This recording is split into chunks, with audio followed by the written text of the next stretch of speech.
السلام علیکم ویورز، میں ہوں شاہین ارجمند اور آپ کو آج کی اس نئی ویڈیو میں ویلکم کہتی ہوں۔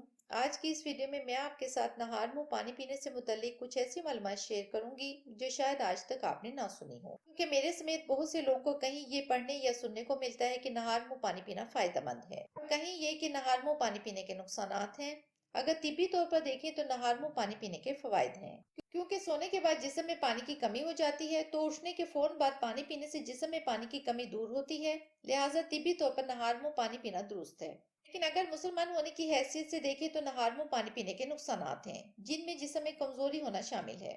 نہار منہ پانی پینے سے جسم میں کمزوری ہو جاتی ہے۔ اسی سلسلہ میں جب میں نے اس سے متعلق تحقیق کی جس میں مختلف جگہوں پر یہ مختلف باتیں لکھی ہوئی تھی، تاکہ ایک دو جگہ پر تو حدیث مبارکہ کا ذکر بھی موجود تھا، جو کہ کچھ اس طرح تھا کہ حضرت ابو سعید خدری رضی اللہ تعالیٰ عنہ سے روایت ہے کہ حضور نبی کریم صلی اللہ علیہ وسلم نے فرمایا، جس نے نہار منہ پانی پیا اس کی طاقت کم ہو گئی۔ تو جب اس کو دیکھا تو میں نے احادیث مبارکہ کی تمام کتابوں میں ریسرچ کی کہ نہار منہ پانی پینے سے متعلق جو حدیث ہے وہ کیا ہے، تو مجھے ٹوٹل پانی سے متعلق 198 احادیث ملی، اور جب میں نے ان تمام کو پڑھا تو پتہ لگا کہ نہار منہ پانی پینے سے منع کرنے سے متعلق کوئی حدیث مبارکہ ہے ہی نہیں۔ البتہ آج کل لوگ ایک عجیب سی کشمکش میں مبتلا ہیں کہ اگر نہار منہ پانی پی لیا تو شاید اتنے کمزور ہو جائیں گے کہ چلا بھی نہ جائے، اور اگر نہ پیا تو نیم حکیموں کے بتائے ہوئے فوائد سے محروم نہ ہو جائیں۔ تو ایک بات تو واضح ہے کہ انسان کو نیچر سے ہٹ کر کچھ بھی نہیں کرنا چاہیے۔ جب صبح اٹھو، نہاؤ، دھو اور نماز پڑھو، اور جب بھوک لگے کھانا کھاؤ، اور جب پیاس لگے پانی پیو، بس اس کے علاوہ کچھ نہیں۔ ہاں، اگر آپ نہار منہ پانی پیتے ہیں 1 چمچ شہد ڈال کر، وہ بھی صرف 1 گلاس پانی میں، تو آپ کو اس کے فوائد بھی حاصل ہوں گے۔ لیکن اگر آپ لوگوں کی طرح صبح اٹھ کر 4-4 5-5 گلاس پانی پی رہے ہیں تو یقیناً کوئی فائدہ والی چیز نہیں ہے۔ اسی طرح اکثر ایک بحث بھی ہوتی ہوئی دیکھی گئی ہے کہ کھانے کے بعد پانی نہ پیو۔ آپ نے بھی یہ سنا ہوگا کہ کھانے کے بعد پانی زہر ہے وغیرہ وغیرہ، اور کچھ لوگ تو اس کے بارے میں حدیث بھی بیان کرتے ہیں۔ نبی کریم صلی اللہ علیہ وسلم کی سیرت کو جب ہم دیکھتے ہیں تو آپ صلی اللہ علیہ وسلم نے کھانے کے بعد پانی بھی پیا ہے۔ عمل سے بھی یہ ثابت ہوتا ہے کہ کھانے کے بعد پانی پیا ہے، اور قولی حدیث سے بھی یہی پتہ چلتا ہے کہ کھانا اور پانی ساتھ ساتھ ہیں۔ ایک حدیث میں آتا ہے جس کا مفہوم یہ ہے، ایک دن نبی کریم صلی اللہ علیہ وسلم گھر سے باہر نکلے، شدید بھوک تھی آپ کو۔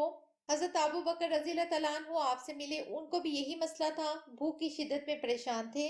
حضرت عمر رضی اللہ تعالیٰ عنہ بھی ملے، ان کو بھی بھوک کی شدت کا مسئلہ تھا۔ راستے میں ایک صحابی نے دعوت کی، اپنے باغ میں لے گئے اور تر کھجور لا کر سامنے رکھی۔ آپ صلی اللہ علیہ وسلم نے ان کھجوروں کو تناول فرمایا اور فرمایا، ان نعمتوں کے بارے میں ہم سے قیامت کے دن سوال ہوگا۔ اور وہ کھجور کھانے کے بعد آپ نے کنویں کا میٹھا پانی پیا۔ اور ایک اور حدیث مبارکہ ہے کہ معدے کے 3 حصے کرو، 1 حصہ کھانا، 1 حصہ پانی اور 1 حصہ ہوا۔